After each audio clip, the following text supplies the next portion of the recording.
Okay, hello everyone. आज जो exam conduct हुआ मैथ्स का उसका उसका हम लोग क्वेश्चन पेपर को सॉल्व करेंगे अभी। तो ये जो पहला क्वेश्चन है उसको देख सकते हो, यहाँ पे लिखा हुआ है। इसका हमें डिफरेंशिएट करने के लिए बोला विथ रिस्पेक्ट टू एक्स। तो हम लोग पहले जो भी यहाँ पे फंक्शन दिया हुआ है उसको हम लोग वाई मान लेते हैं ताकि हम लोग डिफरेंशिएशन करने में हेल्प होगा इसको। तो वाई इक्वल टू जो भी फंक्शन लिखा हुआ है उसको हम लोग लिख रहे हैं अभी log x to the power 5।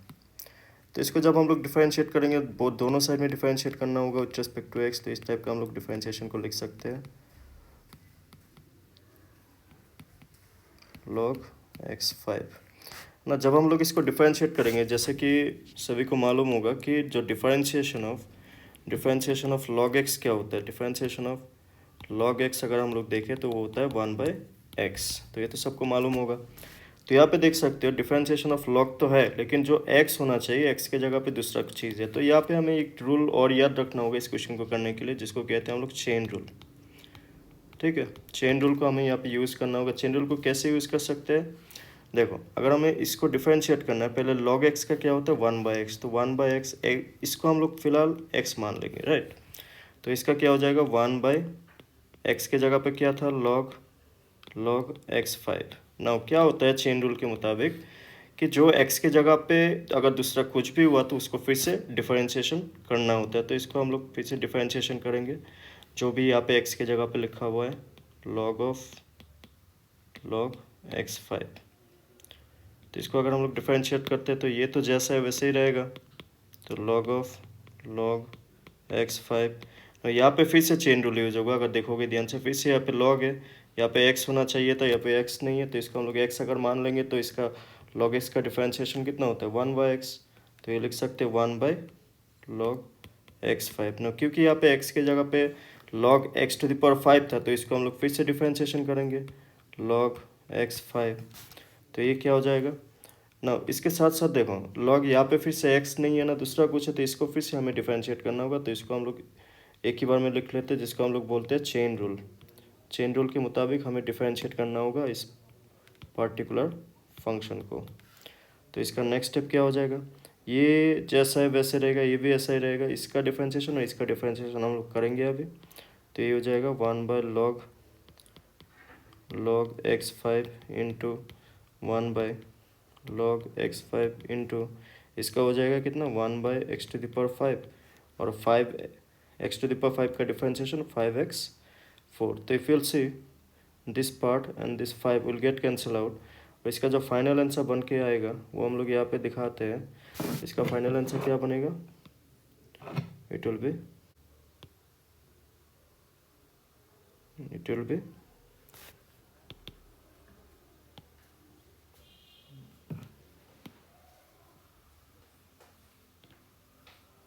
So the final answer will be, ऊपर क्या लिखा है यहाँ पे 5 है तो 5 इट विल कम अप। इसके अलावा और नीचे क्या है इसको देख लो एक बार। नीचे क्या है पे x, फिर इधर बचा हुआ है log ऑफ x5 इंटू जो और ये वाला भी बचा हुआ है तो इसको भी लिख देते हैं log x5। So this will be your final answer. तो ये कौन सा ऑप्शन में दिया हुआ है देख सकते हो यहाँ पे। तो यहाँ पे ऑप्शन नंबर कौन सा करेक्ट है 5/x to the power log x। Option A, you can see this is the correct answer for this question number 1। you can see the answer 5/x log x to the power 5 log x to the power 5। तो ये answer हम लोग का मिला इसका differentiation का। सो this will be your answer for first question. Let's see the next question number 2। Question में क्या दिया हुआ है, number of all possible matrices of order 2 into 3 with each entry 1 और 2 इज। ना इसमें कैसे करेंगे हम लोग, तो देखो इस टाइप का क्वेश्चन में हमें देखना है कि ऑर्डर क्या दिया हुआ है मैट्रिक्स का। तो यहाँ पे ऑर्डर दिया हुआ है clearly, you can see the order is 2 × 3। तो यहाँ इस पर्टिकुलर पार्ट से एक चीज़ समझ में आना चाहिए कि जिस मैट्रिक्स का बात कर रहा है वहाँ पे एलिमेंट कितने होंगे, how many elements will be there in that matrix. तो you can directly multiply them, 2 × 3 is 6। ना जैसे कि यहाँ पे क्वेश्चन में दिया हुआ है कि ईच एंट्री 1 या फिर 2 हो सकता है। एंट्री क्या हो सकता है 1 और 2। सो पॉसिबल वैल्यूज कितना है, हम लोग इधर 1 पुट कर सकते हैं या फिर 2 पुट कर सकते हैं या फिर दोनों। हम लोग के पास ऑप्शन है 2, लेकिन एलिमेंट कितना होना चाहिए जिस मैट्रिक्स का बात करें हम लोग 6। तो नंबर ऑफ यहाँ पे क्या बोला ऑल पॉसिबल मैट्रिक्स। तो हम लोग डायरेक्ट क्या लिख सकते हैं all possible matrices will be, 2 element को हम लोग पुट कर सकते हैं और जगह कितना है एलिमेंट को पुट करने के लिए 6, तो answer will be 2 to the power 6. The answer for 2 to the power 6 will be, you can check like this, and that answer will be 64 for this question, and option number C is your correct answer. Now यहाँ पे अगर इस type का question और भी आता है, जैसे कि अगर यहाँ पे 2/2 × 3 के जगह पे अगर 3 × 3 लिखा हुआ तो कितना मैट्रिक्स से सेम क्वेश्चन के लिए बना सकते हैं, तो in that case the answer will be 2 to the power 9. ये 2 कहाँ से है, क्योंकि हम लोग 2 एंट्री पुट कर सकते हैं. 9 कहाँ से है, because there will be 9 element अगर मैट्रिक्स 3/3 ऑर्डर का होता. लेकिन फिलहाल इस क्वेश्चन के लिए जो ऑर्डर दिया हुआ है वो दिया हुआ है 2 × 3. दैट मीन्स हम लोग मैक्सिमम एलिमेंट कितना पुट कर सकते हैं उस मैट्रिक्स में, 6, और एंट्री क्या कर सकते हैं 1 या फिर 2. So that means than all possible matrices कितना हो जाएगा 2 to the power 6. So if you'll find out 2 to the power 6 answer, it will be 64. Okay, so option C is your correct answer for this question. Let's see the next question. Now here you can say क्या लिखा हुआ है, function f R2R is defined by f of x equal to x cube plus 1, then the function is. तो इनमें से कौन सा option correct होगा पूछ रहे हैं कि no minimum value, no maximum value, both maximum and minimum value, neither maximum nor minimum value. तो इस क्वेश्चन को समझने के लिए ना इसका ग्राफ अगर मालूम हो तो कर सकते हो. यहाँ पे फंक्शन मैक्सिमम और मिनिमम का बात करें तो मैक्सिमम और मिनिमम का फंक्शन का अगर हम लोग समझेंगे तो इस टाइप का अगर कोई भी एक ग्राफ कंसिडर करते हैं जहाँ पे मैक्सिमम है that will be called as maximum value, और जहाँ पे मिनिमम है that will be called as minimum value. Now इस क्वेश्चन को समझने के लिए इसका ग्राफ समझना ज़रूरी है. जैसे कि यहाँ पे फंक्शन क्या दिया हुआ है F of X equal to X cube plus 1. तो इफ यूल सी बेसिकली जो एक्स क्यूब का ग्राफ होता है ना, अगर उसको समझ में आता है तो ये वाला क्वेश्चन भी समझ जाओगे. एक्स क्यूब का ग्राफ किस टाइप का होता है, the graph will be quite like this. ठीक है, इनफाइनेट तक जा सकता है इधर, और इधर भी इनफाइनेट तक आ सकता है. तो इस टाइप का जो ग्राफ है जिसका हम लोग मैक्सिमम वैल्यू, इनफाइनेट तक जाना मतलब उसका मैक्सिमम कितना होगा हमें नहीं मालूम, और नीचे की साइड में नेगेटिव इनफाइनेट में भी जा सकते हैं तो इसका मिनिमम वैल्यू कितना होगा हमें नहीं मालूम. सेम विद दिस ग्राफ, अगर इसका ग्राफ अगर देखोगे so it will B quite like it will B pass through 1, you can say it will pass through 1 से पास होने से लगभग कुछ इस टाइप से या फिर इस टाइप से. एक सेकेंड, इसका ग्राफ अगर देखोगे यहाँ पे अगर हम लोग x का वैल्यू 0 भी पुट किया तो y का वैल्यू हो जाएगा 1, तो यह इस पॉइंट से पास होगा. एंड अगर x का वैल्यू 1 पुट करते तो y का वैल्यू 2, तो यहाँ पे एंड y का वैल्यू 0, देन x का वैल्यू -1, तो यहाँ पे तो ग्राफ कुछ इस टाइप से पास होगा. So that will also have no maximum value and no minimum value. तो इस क्वेश्चन का आंसर कौन सा हो जाएगा, option number D, neither maximum value nor minimum value. Okay, let's see the next question. यहाँ पे एक फंक्शन दिया हुआ है फिर से sine Y equal to X cos A plus Y. हमें क्या निकालने के लिए बोला, D x by D Y. ना हमें डिफरेंशिएशन किससे करना है, विथ रेस्पेक्ट टू वाई. सो नीचे जो वाला वैल्यू होता है उसी से डिफरेंशिएट, मतलब कि जो भी वेरिएबल होगा वेरिएबल को देखते हुए. तो यहाँ पे वाई डी वाई से डिफरेंशिएट करना है, मतलब वाई वेरिएबल होना चाहिए. हमें D x by D Y, ना d x by D y निकालने के लिए हम लोग एक क्या काम कर सकते हैं, पहले इस फंक्शन को लिखते हैं. क्या लिखा हुआ है, sine Y equal to X cos A plus Y. हम लोग क्या काम करेंगे, इसको सॉल्व करने के लिए एक्स को अकेले रखते हैं और इसको इधर लेके आते हैं. क्यों लेके आते हैं इसको मैं नेक्स्ट स्टेप में समझाता हूँ. तो एक्स इक्वल टू हम लोग क्या लिख सकते हैं, sine Y by cos A plus Y. ना यहाँ पे देख सकते हो क्योंकि हमें D x by D Y निकालना है तो ये वाला फंक्शन को हम लोग with respect to D Y differentiate कर सकते हैं. तो अगर दोनों साइड में हम लोग with respect to Y differentiate करेंगे तो क्या होगा, नेक्स्ट स्टेप देखते हैं. तो इधर भी लिखते हैं sine Y by cos A plus Y.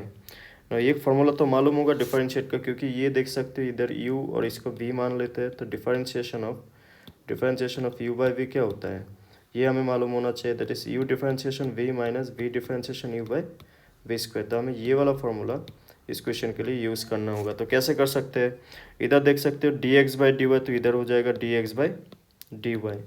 यहाँ पे differentiation of u, this will be sine y का with respect to y dy, what will be the differentiation of cos y into v, this is v, that is cos a plus y.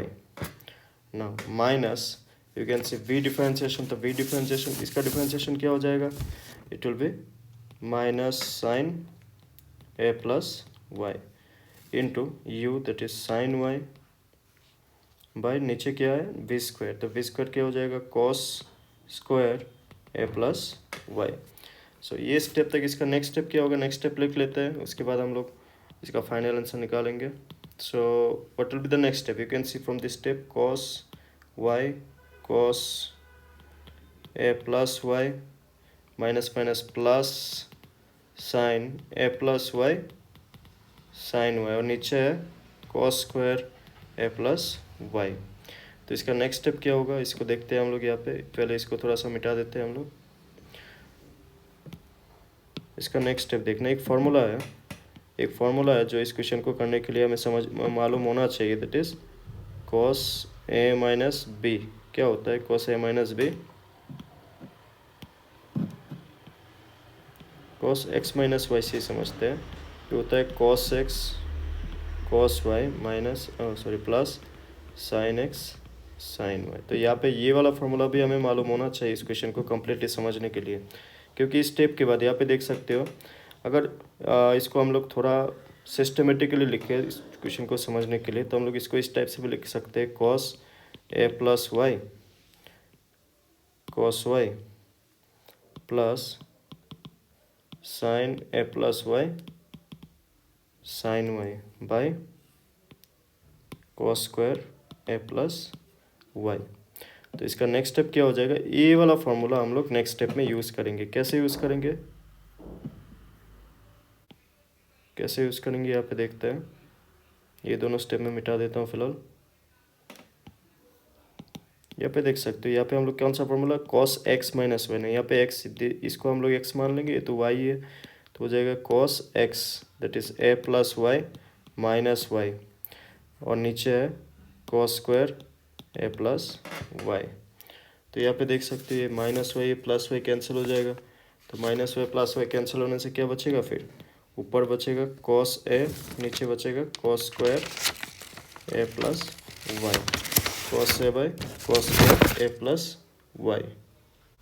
So this will be your final answer. तो ये कौन सा option में, you can see the option number A is correct. This is option number A, cos A by cos square A plus Y. This is the answer for question number 4. Now let's see the next question, question number 5. You can see the question is given, the points on the curve x square by 9 plus y square by 15 equal to 1 with the tangent is parallel to x axis. Now ये किसका graph है, अगर ये किसका अगर बोलेंगे तो ये कौन सा फिगर का इसका इक्वेशन है, तो ये है इलिप्स का। ठीक है, इलिप्स का इक्वेशन, इलिप्स कैसा दिखता है, कुछ इस टाइप से दिखता है हमें। नाउ हमें बोला है कि इस कर्व में जो टेंजेंट होगा वो पैरेलल टू एक्स एक्सिस होने से कौन सा पॉइंट पे होगा। तो यहाँ पे हमें कुछ चीज़ें मालूम होना चाहिए कि tangent parallel to x axis बोल रहा है, तो यार इसके लिए हमें क्या मालूम होना चाहिए कि पहली बात तो हमें स्लोप निकालना आना चाहिए, स्लोप ऑफ ए टेंजेंट निकालना आना चाहिए, जिसका वैल्यू कितना होता है dy बाई डी एक्स। और यहाँ पे जो लिखा हुआ है ना पैरेलल टू एक्स एक्सिस, तो ये वाला कॉन्सेप्ट भी हमें मालूम होना चाहिए कि पैरेलल टू एक्स एक्सिस होने से स्लोप ऑफ टेंजेंट जो होता है उसका वैल्यू कितना हो जाता है 0, that is dy by D x equal to 0। ये कॉन्सेप्ट हमें इस क्वेश्चन के लिए मालूम होना चाहिए। इसके अलावा और एक कॉन्सेप्ट जो इससे जुड़ा हुआ हो ये भी मालूम होना चाहिए कि अगर tangent parallel to Y axis हुआ, पैरेलल टू वाई एक्सिस अगर दिया हुआ होता टेंजेंट, तो क्या होता, तो होता है कि -1 by D Y by D x का वैल्यू तब 0 होता। तो ये दोनों कॉन्सेप्ट हमें याद होना चाहिए या फिर याद रहना चाहिए अगर इस टाइप का क्वेश्चन आया कि पैरेलल टू एक्स एक्सिस या फिर पैरेलल टू वाई एक्सिस। तो जैसे कि आपने बोला द पॉइंट इस कर्व में कौन सा पॉइंट है जो टेंजेंट उस टेंजेंट में जो पैरेलल टू एक्स एक्सिस है, तो उसके लिए हमें पहले स्लोप निकालना होगा tangent, that is d Y by D x. तो ये जो फंक्शन यहाँ पे लिखा हुआ है x square by 9 plus y square by 25 equal to 1, इसको अगर डिफरेंशिएटिंग करते हैं, अगर इसको differentiating with respect to x, तो क्या हो जाएगा एक्स स्क्वायर का differentiation twice x by 9 plus y square का डिफ्रेंशिएशन ट्वाइस वाई बाई 25, लेकिन वाई का फिर से डिफ्रेंशिएशन करेंगे तो d Y by D x, और 1 का डिफ्रेंशिएशन 0। तो हम लोग इस पार्ट को एक साइड में रखते, इसको दूसरे साइड में लेके जाते, तो यू कैन सी यहाँ पे प्लस साइन है, उधर लेके जाने से माइनस हो जाएगा, तो twice y by 25 d Y by D x equal to ये उधर जाएगा minus, that is twice x by 9। तो हम लोग को यहाँ पे सिर्फ d Y by D x को रखेंगे, क्यों? क्योंकि हमें स्लोप निकालना है, किसका? टेंजेंट का। क्योंकि हमें पॉइंट निकालने के लिए पहले स्लोप निकालना जरूरी है, because if the tangent is parallel to x axis then slope of tangent is 0, मतलब d Y by D x का वैल्यू 0। तो इसलिए हमें d Y by D x इधर निकालना पड़ेगा। सो 25 विल गो इन, ये मल्टीप्लाई होगा न्यूमरेटर के साथ, और ट्वाइस वाई इधर आएगा, ये मल्टीप्लाई होगा डेनोमिनेटर के साथ। तो twice x into 25 9 multiply by twice y. तो क्वेश्चन के मुताबिक क्या है कि d Y by D x का वैल्यू 0 होगा। इसका मतलब क्या है, ये जो यहाँ पे हम लोग वैल्यू लिखा हुआ है ना, इसका वैल्यू क्या हो जाएगा? 0। तो ये मैं थोड़ी देर के लिए मिटा देता हूँ अभी। इसका वैल्यू 0 होगा मतलब क्या, हमें क्या समझना है कि ये जो वैल्यू लिखा हुआ है इसका value 0, that is minus twice x into 25 by 9 into 2y equal to 0। तो ये जो कंप्लीट डिनोमिनेटर है उधर जाके मल्टीप्लाई होगा, इट विल बिकम 0। तो इसका फाइनल आंसर हम लोग -25 इंटू 2 -50 एक्स इक्वल 0। तो एक्स का वैल्यू भी 0 बाई -50 दैट इज 0। तो एक्स का जो वैल्यू है, जिस पॉइंट का यहाँ पे बात कर रहा है, उसमें जो एक्स कोऑर्डिनेट होगा उसका आंसर है 0। तो वाई कोऑर्डिनेट क्या होगा हमें कैसे मालूम चलेगा? ये जो एक्स का वैल्यू है ना, इसको हमें कहाँ पे पुट करना होगा? जो इक्वेशन दिया हुआ है इलिप्स का, वहाँ पे हमें पुट करना होगा। तो इक्वेशन क्या है? एक्स स्क्वायर बाई 9, एक्स का वैल्यू 0, तो पुट कर दो एक्स का जगह पे 0, तो 0 square by 9 plus y square by 25 equal to 1। तो ये तो 0 हो गया, तो ultimately y square by 25 equal to 1। यहाँ से क्या मिल जाएगा? वाई स्क्वायर 25 उधर जाके मल्टीप्लाई, दैट इज 25। तो y equal to root over of 25, root over of 25 क्या होता है? Plus minus 5। तो जो पॉइंट का यहाँ पे बात हो रहा है, पॉइंट क्या मिला हमें? एक्स का वैल्यू मिला हमें 0 और वाई का वैल्यू मिला +-5 ना। +-5 क्यों आया?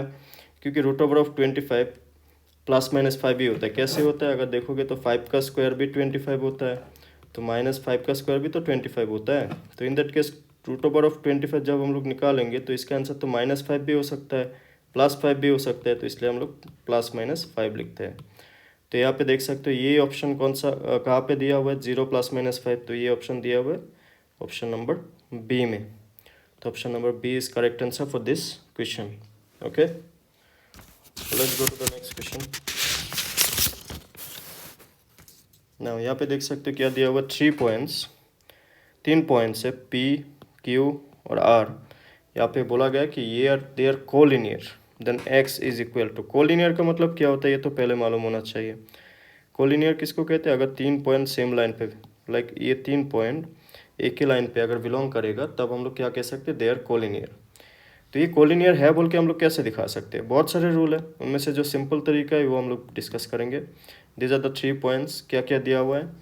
P का कोऑर्डिनेट दिया हुआ है ट्वाइस एक्स, x+3। Q का कोऑर्डिनेट दिया हुआ है 0 and x। R का कोऑर्डिनेट दिया हुआ है x+3, x+6। ना देखो, ये तीनों पॉइंट अगर एक ही लाइन पे बिलोंग करेगा मतलब क्या हो जाएगा कि इन दोनों पॉइंट के बीच में जो स्लोप है और इन दोनों पॉइंट के बीच में जो स्लोप है वो इक्वल होगा। क्यों इक्वल होगा? क्योंकि अगर हम लोग एक ही लाइन का बात करते हैं, स्लोप कब इक्वल होता है ये हमें मालूम होना चाहिए। सबसे पहले स्लोप इक्वल होता है अगर दो लाइन पैरेलल है, तो इन दोनों लाइन का जो स्लोप होगा वो हो जाएगा इक्वल। ठीक है, स्लोप क्या होता है तो मालूम होगा। स्लोप हम लोग कैसे कहाँ से निकालते, कहाँ से डिस्कस करते हैं? The angle made with the positive x axis के साथ डिस्कस करते हैं। लेकिन फिलहाल हमें ये वाला कॉन्सेप्ट नहीं चाहिए, हम लोग सिंपल स्लोप का जो दूसरा वाला फॉर्मूला है या फिर दूसरा वाला तरीका है उसको यूज़ करेंगे। कौन सा वाला? कि कोई भी दो पॉइंट का बीच में स्लोप कैसे निकाला जाता है। अगर ये x1 y1 है और ये x2 y2 है, तो इन दोनों पॉइंट के बीच में स्लोप कैसे निकालते हैं? y2 minus y1 by x2 minus x1। ये वाला फॉर्मूला हम लोग यूज़ करेंगे क्योंकि ये भी एक कोऑर्डिनेट है, ये भी एक कोऑर्डिनेट है, ये भी एक कोऑर्डिनेट है। तो अगर ये कोलिनियर है यहाँ पे क्वेश्चन में क्योंकि दिया हुआ है, तो इसका मतलब क्या हो जाएगा कि slope of P Q equal to slope of Q R. Now यहाँ पे स्लोप क्यू इक्वल होगा, जैसे कि मैंने पैरेलल लाइन में अगर दो लाइन पैरेलल है तो उसका स्लोप इक्वल होता है ना। यहाँ पे तो पूछोगे कि ये तो एक ही लाइन है, एक ही लाइन वो खुद के साथ भी तो पैरेलल होता है। अगर हम लोग देखेंगे कि if they are belongs to same line और parallel line their slope will be equal. Point का किसी भी दो पॉइंट का बीच में जो स्लोप होगा वो इक्वल होगा अगर वो एक ही लाइन में बिलोंग करता है तो स्लोप कैसे निकालते हैं? Slope of P Q will be equal to slope of Q R. कौन सा फॉर्मूला यूज करेंगे? यहाँ पे जो मैंने लिखा हुआ है साइड में, slope equal to y2 minus y1 by x2 minus x1। तो यहाँ पे देख सकते हो y2 माइनस y1 इन दोनों पॉइंट का बीच में अगर देखेंगे हम लोग तो यहाँ पे क्लियरली देख सकते हो y2, this is y2, this is y1, that is x minus 3, then this will be x plus 3 by y2 x2 minus x1, x1 is 0, x2 is 0 minus twice x equal qr। इन दोनों point का बीच में x plus 6 minus x plus 3 minus 0। now open the bracket, x minus minus है तो इन दोनों का sign same change होगा, 0 minus twice x equal ये minus x plus x cancel 6, नीचे x प्लस 3। ना ये माइनस एक्स प्लस एक्स भी कैंसिल, ना क्रॉस मल्टीप्लाई कर लो इसमें तो क्या हो जाएगा -3 into x plus 3 equal to 6 into minus twice x. ना multiply this minus sign we can cancel it, तो यहाँ पे बचता है 3x plus 9 equal to 6 into 12x। Take it to this side, 9 equal to 9x, तो x का value मिल रहा है हमें कितना 1। The answer is option number D is the answer. हमने क्या किया, दोनों स्लोप को इक्वल दिखा के उसको सॉल्व किया, simple simplification and got the value of x, that is 1, option number D. Let's see the next question.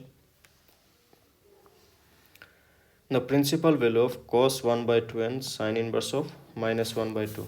Now इसको करने के लिए हमें थोड़ा सा एएसटीसी रूल के बारे में ठीक से मालूम होना चाहिए, और कॉस इनवर्स या फिर साइन इनवर्स का जो फंक्शन है, जो रेंज है वो भी ठीक से मालूम होना चाहिए।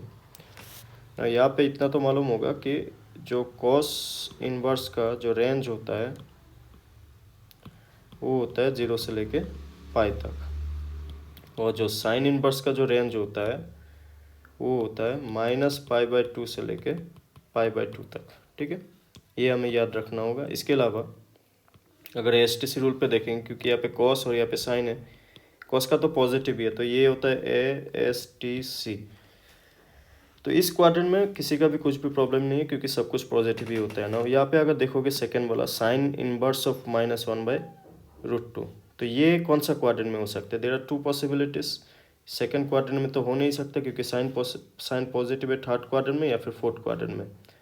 अगर हम लोग मान लेते हैं कि फोर्थ क्वाड्रेंट में, तो यहाँ पे कोई भी चीज़ को कैसे लिखते हैं, 2π - x फॉर्म में। ठीक है, x क्या होता है हम लोग यहाँ पे डिस्कस करते हैं ना, कॉस इनवर्स ऑफ। सिर्फ इतना सोचो कि ये जो 1/2 है यहाँ पे, क्योंकि कॉस इनवर्स है तो कॉस का कौन सा वैल्यू के लिए 1/2 मिलता है, जो ट्रिगोनोमेट्रिक वैल्यू है ना 0 डिग्री से लेकर 90 डिग्री का बीच में, या फिर इससे भी ज़्यादा हमें मालूम होना चाहिए, उसमें कॉस का वैल्यू कब 1/2 मिलता है। अगर इसको देखोगे तो that will be cos how much 1/2, that is π/3। ठीक है, नाउ यहाँ पे साइन इनवर्स ऑफ, क्योंकि यहाँ पे नेगेटिव है तो इसको हम लोग थोड़ा सा अलग टाइप का लिखना होगा। क्यों? क्योंकि ये फर्स्ट क्वाड्रेंट में तो बिलोंग नहीं करता, फर्स्ट क्वाड्रेंट में बिलोंग करता है तो डायरेक्ट लिख सकते हैं। ये कौन सा क्वाड्रेंट में, अगर हमने लिया कि फोर्थ क्वाड्रेंट में बिलोंग करता है तो 2π - x, तो यहाँ पे लिख सकते हैं 2π - x क्या हो जाएगा, x मतलब कि साइन का कौन सा वैल्यू के लिए 1/√2 मिलता है। तो यहाँ पे if you know the table you can clearly see कि साइन π/4 इक्वल टू 1/√2, तो यहाँ पे 2π - π/4। ठीक है, now you can see next cos inverse cancel, या इट इज π/3 ना। यहाँ पे देख सकते हो साइन का क्या होता है, जब भी हम लोग रेंज निकालते हैं या फिर इस टाइप का सिचुएशन होता है तो डायरेक्ट जो माइनस पे नंबर है ना वो डायरेक्ट बाहर आ जाता है। तो यहाँ पे -π/4 किसका, जैसे में कि मैंने यहाँ पे बोला कि 2π - π/4 डायरेक्ट लिख सकते हैं। इस टाइप का किस के लिए लिख सकते हैं, साइन के लिए लिख सकते हैं, कोसेक के लिए लिख सकते हैं, इसके अलावा tan के लिए लिख सकते हैं। लेकिन इनके लिए डायरेक्ट जो x का वैल्यू है वो नेगेटिव में ही बाहर निकल के आता है, नेगेटिव में ही बाहर निकल के आता है। लेकिन अगर बाकी चीज़ों को देखोगे, बाकी जैसे कि कॉस हो गया, सेक हो गया, कॉट हो गया, इसका अगर इस टाइप का सिचुएशन होता कि suppose pi minus pi by 3 होता, तो ये यहाँ पे हमें एलसीएम लेना होता। एलसीएम लेके इसका आंसर मिलता 2 पाई बाई 3। इन तीनों के लिए बोल रहे हैं। लेकिन इन तीनों के लिए अगर देखोगे इसमें क्या होता है, अगर पाई माइनस पाई बाई 3 हुआ तो इसके लिए डायरेक्ट माइनस पाई बाई 3 बाहर निकल के आता है, तो ये डिफरेंस होता है। तो pi by 3 minus pi by 4 को अगर सॉल्व करोगे it will B pi by 12। So option A is the correct answer. यहाँ पे क्या करना है, एलसीएम लेना है इन दोनों के बीच में। अगर एलसीएम 12, 3 4 द 12, तो 4 into pi, 4 pi minus 3 pi, so final answer will be pi by 12, that is option number A. Let's see the next question. Now ये भी एक फंक्शन दिया हुआ, you can see x square plus y square whole square equal to xy, then dy by dx। तो पहले इसको लिख लेते हैं, x square plus y square whole square equal to xy। तो इसको डिफरेंशिएट करते, डायरेक्ट डिफरेंशिएट करते विथ रेस्पेक्ट टू x। क्यों with respect to x? Because यहाँ पे नीचे dx दिया हुआ है। तो x square plus y square whole square, यहाँ पे भी d y d x x y. ना यहाँ पे क्लियरली देख सकते हो, यहाँ पे दो फार्मूलाज हमें मालूम होना चाहिए इस क्वेश्चन को करने के लिए। इसको अगर हम लोग x मान लेते हैं, x to the power n, एक फार्मूला तो है x to the power n, that is n x n minus 1। यहाँ पे दो फंक्शन मल्टीप्लाई हो रहा है, तो इसमें कौन सा फार्मूला यूज होगा, u into v, that is differentiation of u into v plus d d x of v into u। इसके अलावा यहाँ पे चेन रूल भी यूज़ होगा, ठीक है, चेन रूल भी यूज़ होगा। कहाँ पे चेन रूल यूज़ होगा, ये वाले पार्ट पे। तो डिफरेंशिएट देखो, पहले अगर ये फार्मूला हम लोग यहाँ पे यूज़ करते हैं तो क्या होगा, n यहाँ पे क्या है 2, तो 2 x n minus 1, x n minus 1, तो यहाँ पे भी x square plus y square. ना इसको फिर से डिफरेंशिएशन करेंगे चेन रूल के मुताबिक, क्योंकि यहाँ पे x तो था नहीं। ये वाला फार्मूला कब अप्लाई करते हैं, जब यहाँ पे x होता है, यहाँ पे x के जगह पे दूसरा ही कुछ था, तो इसको हमें फिर से इस वाले पार्ट को डिफरेंशिएट करना होगा। तो एक्स स्क्वायर का कितना होता है, ट्वाइस एक्स, वाई स्क्वायर का कितना होता है, ट्वाइस वाई, साथ में d Y by D x भी होगा। क्यों d Y by D x होगा, क्योंकि हम लोग with respect to x differentiate कर रहे हैं, लेकिन यहाँ पे वेरिएबल क्या है, वाई, दैट्स वाई, ठीक है। ये इसका हो गया, तो इधर क्या होगा, इधर भी तो हमें इक्वल टू, फिलहाल ये मिटाता हूँ। तो इसका अगर u इंटू वी से करेंगे तो u डिफरेंशिएशन मतलब d d x of x, that is 1 into y plus v difference, ये हो गया u, ये हो गया v। तो u का x का differentiation 1 into v plus v का, that is d Y by D x into x. ना यहाँ पे क्या कर सकते हैं, ये पूरा पार्ट को इन दोनों के साथ मल्टीप्लाई कर सकते हैं हम लोग। तो मल्टीप्लाई करने से, क्योंकि हमें d Y by D x निकालना है, तो यहाँ पे d Y by D x यहाँ पे भी दिख रहे हैं, यहाँ पे भी दिख रहे हैं, उन दोनों को एक साथ लाना होगा। तो कैसे ला सकते हैं, उसके लिए पहले मल्टीप्लाई करना ज़रूरी होगा। तो 2x square plus y square, 2x plus 2x square plus y square, twice y d Y by D x equal to 1 into y, y plus x d Y by D x, ठीक है। Now यहाँ पे क्योंकि हमें एक चीज़ और notice करना होगा कि एक काम करते हैं, ये जो पार्ट है इसको इधर लेके जाते हैं और इसको इधर लेके आते हैं, ठीक है। तो यहाँ पे क्या हो जाएगा, इसको अगर यहाँ पे लाएंगे, यहाँ पे भी d Y by D x है, यहाँ पे भी d Y by D x है, तो हम लोग d Y by D x को कॉमन ले लेते हैं। कॉमन लेने से क्या बचेगा, यहाँ पे ये वाला पर 2 into 2 4 y x square plus y square, और ये प्लस था, इधर आएगा माइनस, तो d Y by D x common ले लिया, बचेगा क्या, माइनस एक्स, ठीक है। इधर क्या बचा हुआ है, वाई। ये वाला पार्ट को उधर लेके जाएंगे, दूसरे साइड में लेके जाएंगे तो साइन चेंज होगा, क्योंकि इसका सामने साइन क्या है, पॉजिटिव। तो यहाँ पे 2 into 2 4 x x square plus y square, ठीक है ना। इसका नेक्स्ट स्टेप करते हैं हम लोग। नेक्स्ट स्टेप यहाँ पे अगर d Y by D x को इसी साइड में रख के इसको दूसरे साइड में लेके जाते हैं, तो d Y by D x का वैल्यू क्या मिल रहा है हमें, ये तो डिवाइड हो जाएगा, तो ये ऊपर ही बैठेगा, तो क्या हो जाएगा ऊपर, y minus 4x x square plus y square, और ये जाएगा नीचे, that is 4y x square plus y square minus x. This will be your final answer. तो कौन सा ऑप्शन करेक्ट है यहाँ पे क्लियरली देख सकते हो. You can see the option number C is the correct answer. Y minus 4x bracket x square plus y square by 4y bracket x square plus y square minus x. The option C is your correct answer. Okay, let's see the next question. If A is a matrix, in a matrix A is both symmetric and skew symmetric, then A is necessarily A. Now यहाँ पे दो term का meaning समझ में आना चाहिए. एक तो सिमेट्रिक, एक होता है स्क्यू सिमेट्रिक. सिमेट्रिक किसको कहते हैं? सिमेट्रिक किसको कहते हैं? अगर किसी भी एक मैट्रिक्स का ट्रांसपोज निकाले तो वो अगर उसी मैट्रिक्स के बराबर हुआ तो उसको कहते हैं सिमेट्रिक. दूसरा है स्क्यू सिमेट्रिक. तो इसका मीनिंग भी मालूम होना चाहिए. स्क्यू सिमेट्रिक किसको कहते हैं? ये अगर किसी भी एक मैट्रिक्स का ट्रांसपोज निकाले और उस मैट्रिक्स का नेगेटिव के बराबर आए तो उसको कहते हैं स्क्यू सिमेट्रिक. तो यहाँ पे हमें क्वेश्चन में पूछ रहे हैं कि ऐसा एक मैट्रिक्स का नाम बताओ जो दोनों ही हो, सिमेट्रिक भी हो स्क्यू सिमेट्रिक भी हो. ठीक है, तो इसका आंसर देखो. इसका आंसर अगर हम लोग डायरेक्ट बोले तो ये होता है जीरो स्क्वायर मैट्रिक्स. ना इसमें किसी किसी का डाउट होता है जैसे कि स्क्वायर मैट्रिक्स क्यों नहीं है, या फिर डायगोनल मैट्रिक्स क्यों नहीं है, फिर आइडेंटिटी मैट्रिक्स क्यों नहीं है. तो यहाँ पे देखो सिंपल मीनिंग क्या है कि ये वाला सेटिस्फाई नहीं होगा इन तीनों में. बाकी ये सेटिस्फाई हो सकते हैं लेकिन स्क्यू सिमेट्रिक्स सेटिस्फाई नहीं होगा. अगर बोलोगे तो इसके लिए कैसे सेटिस्फाई होता है? जीरो स्क्वायर मैट्रिक्स किसको कहते हैं? अगर एक मैट्रिक्स मान लेते हैं 0 0 0 0 0 0 0 0 0, तो देखो जीरो का जीरो ना पॉजिटिव होता है. Zero is neither positive nor negative. ये तो हमें मालूम है, इंटीजर्स में था. तो जीरो के सामने पॉजिटिव लगाओ या फिर नेगेटिव लगाओ कुछ फर्क नहीं पड़ता. ठीक है, तो जीरो स्क्वायर मैट्रिक्स एक ऐसा मैट्रिक्स है जो सिमेट्रिक भी होता है स्क्यू सिमेट्रिक भी होता है. आइडेंटिटी मैट्रिक्स क्यों नहीं होता?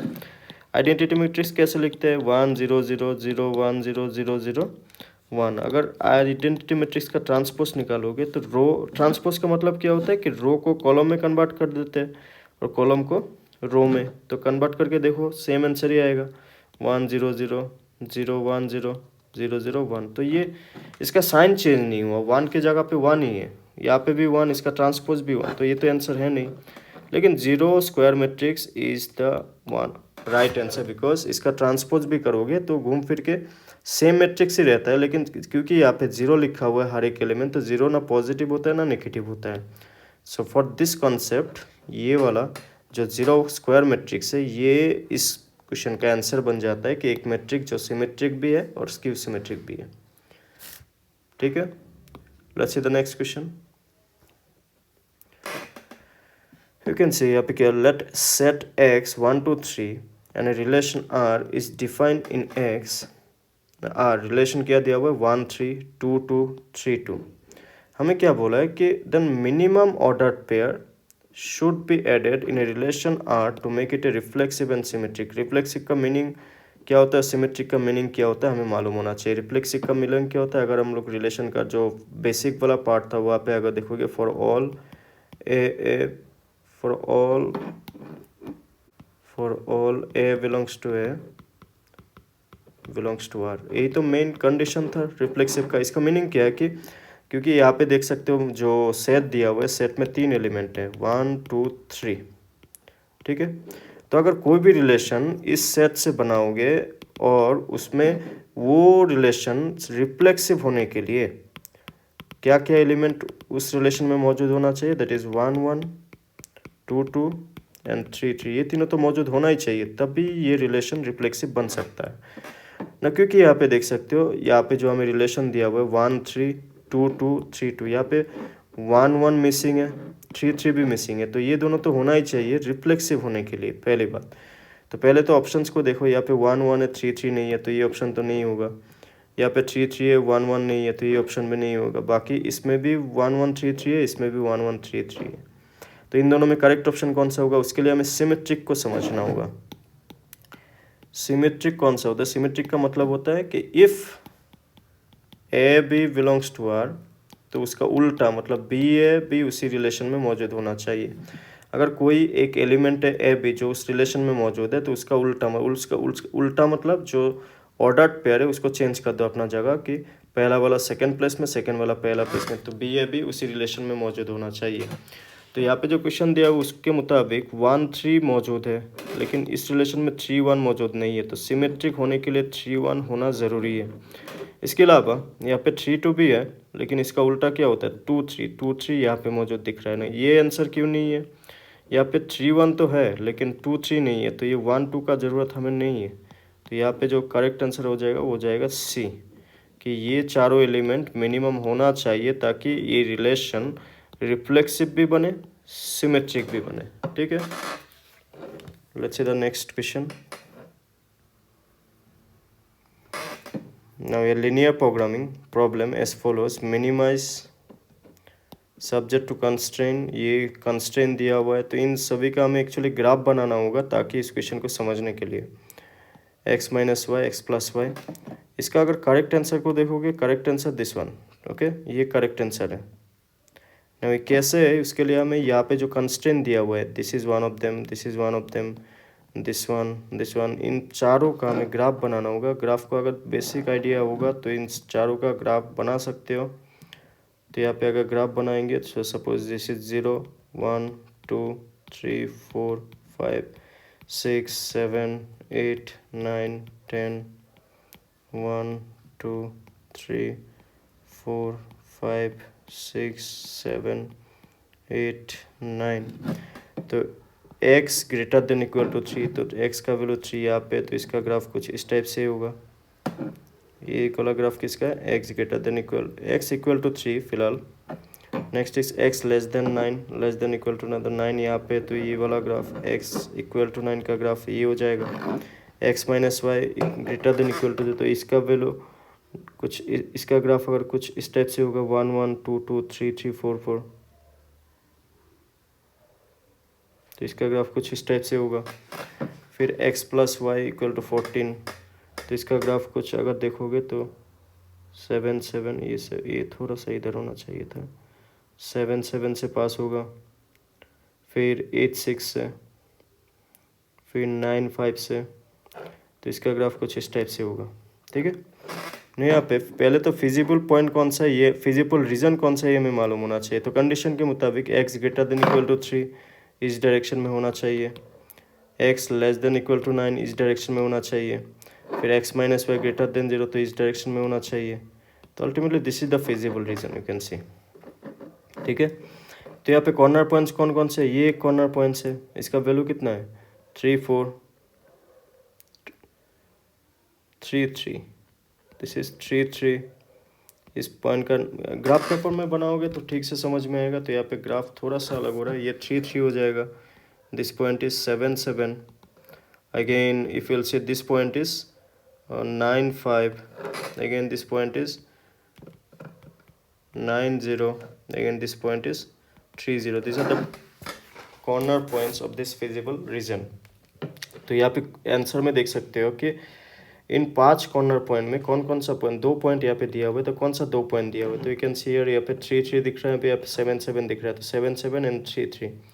बाकी अगर देखोगे तो ये फिजिबल रीजन का पार्ट नहीं है, ये है 14 0 फिजिबल रीजन का पार्ट नहीं है, दिस वन 3 6 फिजिबल रीजन का पार्ट नहीं है, 9 5। तो बाकी तीनों ऑप्शन में एक एक पॉइंट ऐसा था जो फिजिबल रीजन का पार्ट है, लेकिन यहाँ पे जो ऑप्शन नंबर बी है इसमें दोनों पॉइंट जो दिया हुआ है 7 7 और 3 3, वो these are the corner points, feasible region का पार्ट मतलब these are the corner points. तो इसलिए इसका आंसर कौन सा हो गया, option number B is the correct answer. Okay, let's see the next question. Now here it is being written कि ये जो फंक्शन दिया हुआ है ये फंक्शन कंटिन्यूअस है, किसमें, at x equal to 0, we need to find the value of k। ना यहाँ पे पहले फंक्शन को अगर ध्यान से देखोगे एक पार्ट, फंक्शन का लिमिट यहाँ पे डायरेक्ट वैल्यू हम लोग कब पुट नहीं कर सकते, जब अगर हम लोग डायरेक्ट यहाँ पे x का वैल्यू कितना दिया हुआ है x टेंड टू 0, अगर यहाँ पे दोनों न्यूमरेटर में और डिनोमिनेटर में x के जगह पे 0 पुट कर दोगे तो 0/0 फॉर्म में आ रहा है। तो 0/0 फॉर्म ये हम लोग नॉट डिफाइन मानते हैं, तो नॉट डिफाइन वाले पार्ट में हमें लिमिट का value direct x tend to 0 या फिर 0 यहाँ पे पुट नहीं कर सकते। ना पुट नहीं कर सकते तो इसको क्या करना होगा, हमें कहीं ना कहीं किसी न किसी तरीके से हमें इसको सॉल्व करना होगा। एक तरीका है सॉल्व करने का जो हमें मालूम होना चाहिए, वो तरीका क्या है कि अगर वैल्यूज़ को पुट करने से 0/0 फॉर्म में हो रहा है और उसको फैक्टराइज नहीं किया जा सकता, तो इन दैट केस हम लोग क्या करते हैं, वहाँ पे डायरेक्ट डिफरेंशिएट करते हैं हम लोग इसको। डिफरेंशिएट किस टाइप का, देखते हैं कि ये जो न्यूमरेटर, इसको एल रूल भी कहते हैं कभी कभी, ये जो न्यूमरेटर है और जो डिनोमिनेटर है दोनों को एक स्टेप डिफरेंशिएट कर देंगे। तो एक स्टेप डिफरेंशिएट करने से क्या होगा, उसके बाद लिमिट यूज़ करेंगे। अगर इसको डिफरेंशिएट करेंगे तो क्या होगा, 3x माइनस, इसको डिफरेंशिएट करेंगे तो minus minus plus 5 minus 5x, और x को डिफरेंशिएट करेंगे तो 1। तो एक बार डिफरेंशिएट किया हमने, यहाँ पे क्या किया, डिफरेंशिएशन किया। ये हम लोग कब करते हैं, जब 0/0 फॉर्म में होता है और उसको फैक्टराइज भी नहीं किया जा सकता है, इस फैक्टराइज नहीं किया जा सकता। तो यहाँ पे देख सकते हैं ये वाला जो क्वेश्चन दिया हुआ था, इसको फैक्टराइज भी नहीं किया जा सकता, इसलिए हमें एक स्टेप डिफरेंशिएशन करना ज़रूरी था। तो ये जो डिफरेंशिएशन हुआ, इसमें अभी लिमिट यूज़ करके देख सकते हो, x tend to 0, 3x to the power 3x प्लस 5 e to the power minus 5x by 1 ना। अभी यहाँ पे x का जगह पे डायरेक्ट 0 पुट कर सकते हो क्योंकि अभी 0/0 फॉर्म में नहीं है। तो ये क्या आंसर मिल जाएगा, 3 to the power 3 into 0 plus 5 into e to the power minus 5 into 0। तो 3 इंटू 0 कितना होता है, 0 plus 5 into e to the power 0 ना। ई टू द पावर 0 का आंसर, किसी भी नंबर का पावर अगर 0 है या फिर एक्सपोनेंट 0 है तो इसका आंसर होता है 1। तो 3 into 1 plus 5 into 1, that will be 3 plus 5 8. The correct answer is option D, that is 8. Okay, let's see the next question. Cij denotes the cofactor. तो इस मैट्रिक्स का जो कोफैक्टर है, पहले हम लोग इन दोनों कोफैक्टर को निकाल लेते हैं। C31 that will be कौन सा एलिमेंट है, 3 1, दिस एलिमेंट। तो इस रो को, इस कॉलम, इन दोनों को अगर छोड़ेंगे तो इस मैट्रिक्स का डिटर्मिनेंट निकालना होगा, साइन होगा positive, -1 2 2 -3, cross multiply, -1 into 3 -1 into -3 -2 into 2, that is -1 -3 is 3 -4 that is -1। ठीक है, नेक्स्ट इज C23 के लिए माइनस साइन होगा। इस एलिमेंट के लिए इस कॉलम को, इस रो को अगर छोड़ेंगे तो क्या बचा, 1 -1 1 -1 3 2, तो 1 -1 3 2, क्रॉस मल्टीप्लाई, तो हो जाएगा -2 minus minus plus 3 that is -5। तो हमें पूछा है C31 into C23 that will B -1 multiply -5 that is +5। तो option A is the correct answer. You can see it again कि C31 कोफैक्टर हमने 31 इसके लिए, तो इन चारों एलिमेंट को लिया, -1 2 2 -3, तो इसको लेके हमने सॉल्व किया क्रॉस मल्टीप्लाई, जैसे हम लोग करते हैं, -1 into -3 plus 3 -2 into 2 4 -1, then again इसके लिए भी कोफैक्टर निकाला, -5, इन दोनों का मल्टीप्लाई आया +5, तो +5 a is the correct answer. Let's see the next question. The function y equal to x² e to the power -x is decreasing in the interval. तो कौन से इंटरवल के लिए यहाँ पे डिक्रीजिंग हो रहा है, तो इसको पहले देख लेते हैं हम लोग। तो डिक्रीजिंग या फिर इंक्रीजिंग निकालने के लिए तरीका क्या है, हमें इसका पहले इसका डिफरेंशिएशन, पहले तो y को देखते हैं क्या लिखा हुआ है, x² e to the power -x। तो इसको हम लोग मॉडिफाई कर सकते हैं कैसे, e to the power -x को डिनोमिनेटर में ला सकते हैं according to the rule of exponents and power. तो देखो, इंक्रीजिंग या फिर डिक्रीजिंग मालूम करने के लिए ना, पहले हमें क्या करना होगा, इसका डिफरेंशिएशन निकाल के x का वैल्यू निकालना होगा। तो डिफरेंशिएशन कैसे निकाल सकते हैं, तो you can clearly dy by with respect to x, यहाँ पे u एंड दिस वन से v, तो u by v formula use करेंगे, u differentiation twice x into v minus v इसका डिफरेंशिएशन तो सेम ही है, into u by v² e x²।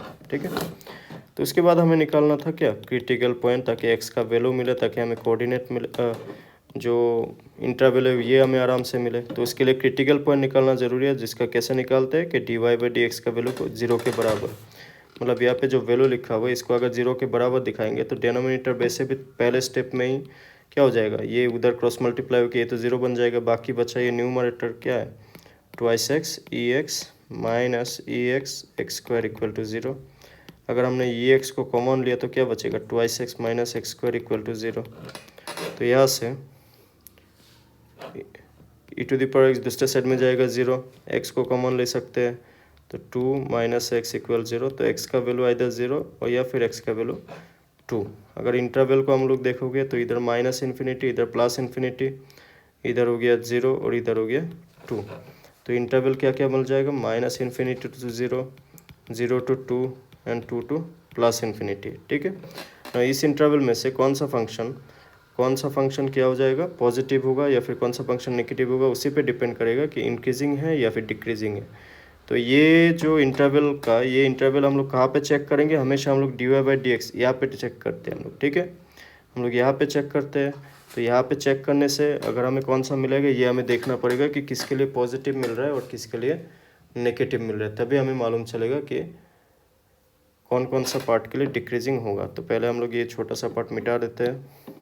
यहाँ पे देखो ये जो d Y by D x लिखा हुआ है ना, इसको थोड़ा सा हम लोग और भी मॉडिफाई कर सकते हैं। कैसे मॉडिफाई कर सकते हैं, इसको अगर मैं थोड़ा सा बता दूं ताकि बाद में जाके हेल्प हो। D Y by D x e to the power x अगर कॉमन लोगे तो twice x minus x square by ये नीचे ई एक्स स्क्वायर, तो ये कैंसिल होगा तो अल्टीमेटली ये बनेगा twice x minus x square by e x.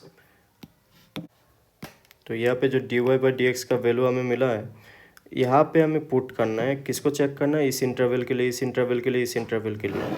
तो अगर यहाँ पे हम लोग एक टेबल टाइप का बनाते हैं ताकि इसको समझाया जाए, तो ये इंटरवल ले लेते हैं, ये एफ डेक्स एक्स का वैल्यू ले लेते हैं, twice x minus x square by e x. यहाँ पे इंटरवल हो गया minus infinity to 0, 0 to 2 and 2 to infinity.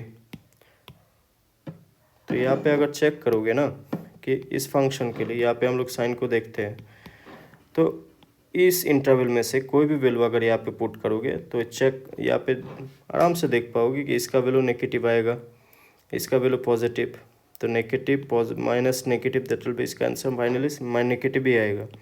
0 और 2 का बीच में अगर कोई भी नंबर यहाँ पे पुट करते तो इसका वैल्यू पॉजिटिव आएगा, और 2 और इन्फिनिटी का बीच में अगर कोई भी नंबर यहाँ पे पुट करते तो इसका आंसर भी नेगेटिव में आएगा। तो हमें ये तो मालूम होना चाहिए कि डिक्रीजिंग कब कहते हैं। डिक्रीजिंग कहते हैं कि अगर एफ डेक्स एक्स का वैल्यू 0 से कम आता है then that will be called as decreasing. तो यहाँ पे क्लियरली देख सकते हो ये वाला इंटरवल के लिए और ये वाला इंटरवल के लिए जो साइन आएगा वो किस में आएगा, नेगेटिव में आएगा। तो यहाँ पे डिक्रीजिंग का आंसर कौन सा होगा, ऑप्शन नंबर डी। क्यों, क्योंकि यहाँ पे क्लियरली देख सकते हो कि डिक्रीजिंग 2 इंटरवल के लिए मिल रहा है, एक तो है माइनस इन्फिनिटी से लेकर 0, क्योंकि इसमें भी नेगेटिव मिल रहा है तो बीच में हम लोग यूनियन डाल सकते हैं 2 टू इन्फिनिटी। तो option D is their correct answer. ठीक है, let's see the next question. If R equal to x to y, x and y belongs to Z, Z क्या होता है, इंटीजर। ठीक है ना, x square plus y square, यहाँ पे फंक्शन क्या दिया हुआ है, x square plus y square less than equal 4 is a relation on Z set Z the domain are. Domain क्या होता है कि हम लोग एक्स का वैल्यू क्या पुट कर सकते हैं, दैट इज डोमेन। वैल्यू क्या पुट कर सकते हैं ना, उसी को क्या कहते हैं, डोमेन। और रेंज क्या होता है, पुट करने के बाद क्या मिलेगा। तो यहाँ पे देखो बेसिकली हम लोग जब भी एक फंक्शन लिखते हैं एफ ऑफ एक्स लिखते हैं ना, इधर एफ ऑफ एक्स का मतलब क्या होता है, वाई। तो फिलहाल यहाँ पे भी कुछ ऐसा ही चेंज करना होगा, पहले वाई को अकेले रखना होगा। तो वाई को अगर अकेले रखते हैं तो क्या हो जाएगा, 4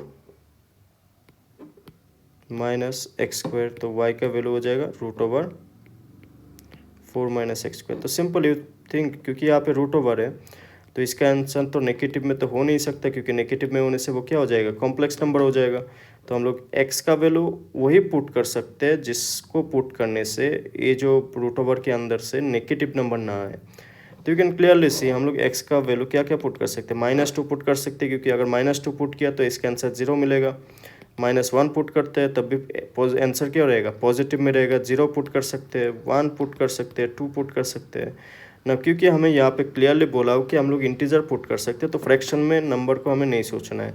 तो ये हो गया इसका डोमेन, क्योंकि हमने क्या बोला कि हम लोग क्या पुट कर सकते हैं ताकि आंसर जो कंडीशन के मुताबिक है उस कंडीशन के मुताबिक होना चाहिए, क्योंकि हमें यहाँ पे इंटीजर पुट कर सकते हैं और रूट ओवर के अंदर से इरेशनल, या फिर हम लोग बोल सकते हैं इरेशनल नहीं, सॉरी, कॉम्प्लेक्स नंबर नहीं बाहर नहीं आना चाहिए, मतलब जो नंबर है वो नेगेटिव में नहीं होना चाहिए। सो नेगेटिव में अगर होता है तो that will not be considered under your real number, क्योंकि यहाँ पे जो रिलेशन है maximum of domain of R लिखा हुआ है ना, मतलब रियल नंबर। तो अगर ये रूट ओवर के अंदर से नेगेटिव आ गया, so that will not be called as a real number. So option B is your correct answer because this is your domain. ठीक है, let's see the next question. System of linear equations will be consistent. Consistent कब होता है? दो condition होता है देखो consistent होने का। एक होता है कि इंटरसेक्टिंग के लिए, एक होता है इंटरसेक्टिंग के लिए, जिसको हम लोग इंटरसेक्टिंग, ये क्लास 10 का कॉन्सेप्ट है, you should know that. Intersecting का कंडीशन क्या दिया, क्या होता है? a1/a2 is not equal to b1/b2। So अगर ये कॉन्सेप्ट हम लोग यूज़ करते विल गेट दिस आंसर। यहाँ पे देख सकते हो, दिस इज a1 का वैल्यू यहाँ पे 5, a2 का वैल्यू है 3, b1 का वैल्यू है k, b2 का वैल्यू है 3। अगर इस कंडीशन के मुताबिक देखोगे तो क्या हो जाएगा? a1/a2 is not equal to b1/b2। तो इसका मतलब क्या हो जाएगा? 5/3 इज नॉट इक्वल k/3। तो 3 कैंसिल, k का वैल्यू क्या नहीं होना चाहिए? 5 नहीं होना चाहिए। तो which one is the correct answer? Option D is your correct answer. This is a class 10 concept, तो ये मालूम होना चाहिए सभी को भी।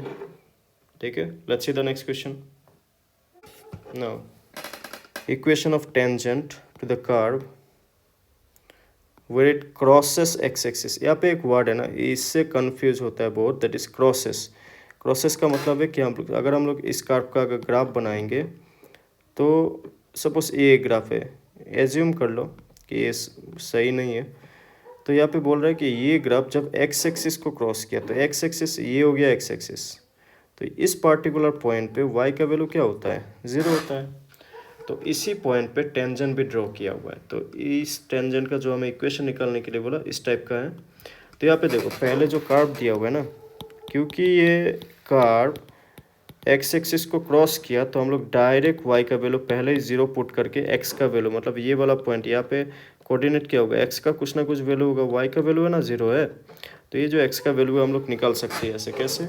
सिंपल, वाई का वैल्यू 0 पुट करके, तो क्या मिलेगा? 0 + 1 + x² इक्वल टू 2 - x। तो this will be 0 equal to 2 - x। तो x का वैल्यू कितना मिल रहा है? 2। ये बाद में काम आएगा हम लोग का, फिलहाल ये निकाल के रखा हम लोगों ने ना, क्योंकि हमें इक्वेशन ऑफ टेंजेंट निकालना है। देखो, टेंजेंट का इक्वेशन का फॉर्मूला क्या था? टेंजेंट इक्वेशन, ये हमें मालूम होना चाहिए इस क्वेश्चन को करने के लिए। वो होता है y - y0 equal to m x - x0। m क्या होता है? स्लोप। तो हमें स्लोप निकालना ज़रूरी है। स्लोप कैसे निकाल सकते हैं? dy/dx। किसके लिए? टेंजेंट का। टेंजेंट का स्लोप dy/dx होता है। और यहाँ पे जो x0 और y0 होता है, वो होता है, वो क्या होता है? Point of contact. Point of contact किसको कहते हैं? मतलब जहाँ पे ये जो टेंजेंट बन रहा है ना, उसी को, जो जिस पॉइंट पे बन रहा है उसको कहते हैं पॉइंट ऑफ कांटेक्ट। तो देखो, हमें इक्वेशन निकालने के लिए पहले स्लोप निकालना ज़रूरी है। तो यहाँ पे जो इक्वेशन दिया हुआ था, इक्वेशन क्या दिया हुआ था? 1y 1 + x² equal to 2 - x। पहले y को इधर रख के इसको दूसरे साइड में लेके जाते तो क्या बनेगा? 2 - x/1 + x²। इसको डिफरेंशिएट कर देते हैं, dy/dx। यहाँ पे u/v फॉर्मूला यूज़ कर दो। differentiation of u -1 into v, that is 1 + x² minus differentiation of b, that is twice x, 2 - x by v², that is 1 + x² whole square। ठीक है ना, इसको फिलहाल और थोड़ा सा सॉल्व करना होगा इसको। तो यहाँ पे ये वाला पार्ट मिटा देते हैं अभी के लिए।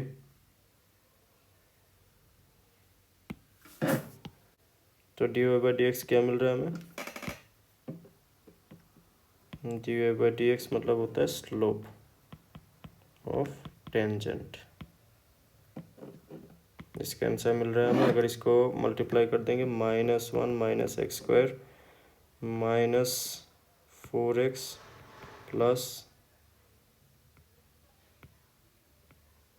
2x²। हमने इसको सॉल्व किया, यहाँ पे डिनोमिनेटर है 1 + x² होल स्क्वायर। तो इसको सॉल्व करेंगे तो further -2x² - x² that is x² -4x -1/1 + x² whole square. ना क्योंकि यहाँ पे dy/dx का जो x का वैल्यू हमें अभी मालूम है, तो यहाँ पे भी जब हम लोग स्लोप निकालेंगे तो x का वैल्यू 2 पुट करना होगा। तो अगर यहाँ पे x का वैल्यू 2 पुट करते तो क्या होगा, 2² - 4 × 2 -1 1 + x² that is 2² whole to the power 2, that will be 4 - 8 - 1 1 + 4 to the power square, that is 4 - 8 -4 - 5 1 + 4 that is 5 5² 25, that will be -1/5। तो ये हमने स्लोप निकाल लिया। तो स्लोप निकाल लिया तो हम लोग इक्वेशन में निकाल सकते हैं। इसको मिटा देते हैं फिलहाल के लिए। नो देखो इक्वेशन क्या है कि y - y0 = m x - x0। यहाँ पे m का वैल्यू है -1/5 और x0 y0 का वैल्यू है x का वैल्यू 2 और y का वैल्यू 0। क्यों 0? क्योंकि ये कहाँ पे, where it crosses x axis, हमने जो अभी यहाँ पे ग्राफ दिखाया था या फिर इक्वेशन दिखाया था, ये जहाँ पे x एक्सिस को टच किया वहाँ का बात हो रहा है, तो वहाँ पे y का वैल्यू ऑब्वियसली क्या होगा, 0 होगा।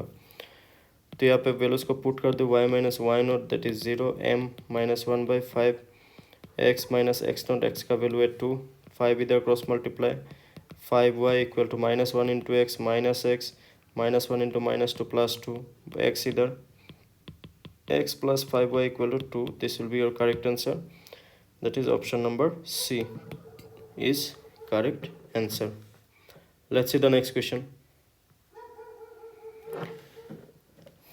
ना यहाँ पे क्लियरली देख सकते हो मैट्रिक्स इक्वलाइजेशन इक्वल बोल रहा है, तो इसका आंसर निकालने के लिए बोला तो सिंपल रूल कि पहला एलिमेंट के साथ इक्वल, सेकंड एलिमेंट के साथ इक्वल, थर्ड एलिमेंट के साथ, फोर्थ एलिमेंट के साथ। तो यहाँ पे हम लोग क्या लिख सकते हैं, पहला एलिमेंट 3c + 6, यहाँ पे पहला एलिमेंट 12, फिर second element a - d = 2, third element a + d = -8, fourth element 2 - 3b = -4। Simple solving, इसको अगर सॉल्व करोगे तो 3c = 12 - 6 दैट इज 6, तो c का वैल्यू हो गया 2। इधर अगर लास्ट वाला देखोगे तो -4 को इधर, 3b को उधर, तो 2 + 4 = 3b, 6 = 3b, तो b = 6/3 दैट इज 2। नाउ ये दोनों को देखोगे तो यहाँ पे सिंपल हम लोग लीनियर इक्वेशन इन 2 वेरिएबल वाला फॉर्मूला यूज़ कर सकते हैं। दोनों को अगर प्लस भी कर दोगे तो क्या मिल जाएगा, a + d + a - d = -8 + 2 - d + d cancel, twice a = -6, a = -3। ए का वैल्यू अगर -3 होगा तो ये ए का वैल्यू को यहाँ पे या फिर यहाँ पे पुट करके देखो तो क्या मिलेगा, इसी में जैसे कि क्या दिया हुआ है, a - d = 2, पहला वाला इसको लिख रहे हैं हम लोग यहाँ पे। तो a का value -3 - d = 2, d = -3 - 2 that is -5। तो हमें निकालने के लिए क्या बोला, ab - cd, a का वैल्यू कितना मिला हम लोग को -3 इंटू b का वैल्यू कितना मिला 2 माइनस c का वैल्यू मिला 2 और d का वैल्यू कितना मिला -5। तो simple solving -3 × 2 -6 minus plus 10 that is 4 is the correct answer. Option A is your correct answer. Let's see the next question. Principal value of 10, तो यहाँ पे सिंपल तरीके से निकालेंगे 10 इनवर्स ऑफ 10 9π/8। ना यहाँ पे एक चीज़ मालूम होना चाहिए कि 9π/8 को लिखते कैसे हैं। ये लिखने का सिंपल तरीका है π + π/8। तो यहाँ पे भी वही तरीका हम लोग यूज़ करेंगे। 9π/8 को हम लोग क्या लिखेंगे, π + π/8। ना इसको करने के लिए एक रूल मालूम होना चाहिए फिर से, ASTC। यहाँ पे देख सकते हो π + π/8, पाई होता है 180 से भी ज़्यादा, 180 से ये होता है 0, ये होता है पाई बाई टू, ये होता है पाई, मतलब ये पे जो पाई प्लस पाई एट है ये कौन सा क्वाड्रेंट में होगा, थर्ड क्वाड्रेंट। और थर्ड क्वाड्रेंट में क्या पॉजिटिव होता है, 10 पॉजिटिव होता है। तो यहाँ पे सामने भी 10 है, तो इसको डायरेक्टली हम लोग क्या लिख सकते हैं, 10 पाई बाई 8, क्योंकि वो थर्ड क्वाड्रेंट में है और थर्ड क्वाड्रेंट में 10 पॉजिटिव होता है और आगे पाई, पाई होने से इसका नाम भी चेंज नहीं होता, ये भी मालूम होगा। तो 10 और यहाँ पे इनवर्स है, 10 inverse cancel, answer is pi by 8। ठीक है, let's see the next question. ये पे दिस इज पी और Q transpose, P minus Q हमें निकालना है, तो क्यू ट्रांसपोज दिया हुआ है, अगर उसको फिर से ट्रांसपोज कर देंगे तो विल गेट क्यू। ठीक है, तो डबल ट्रांसपोज होने से फिर से घूम फिर के सेम ही वैल्यू मिलता है, तो क्यू जो ट्रांसपोज है उसका ट्रांसपोज कितना होगा, -1 2 1 1 2 3। हमें p माइनस क्यू निकालने के लिए बोला, p कितना है 3 4 -1 2 0 1 माइनस क्यू -1 1 2 2 1 3, माइनस करोगे तो क्या मिलेगा, check it out, 3 minus -1 4 4 -1 4 -1 will be 3, -1 -2 that is -3, 2 -2 0 0 -1 -1 1 -3 -2. So which one is the correct answer? You can see from this part, option B is your correct answer. Okay, let's see the next question.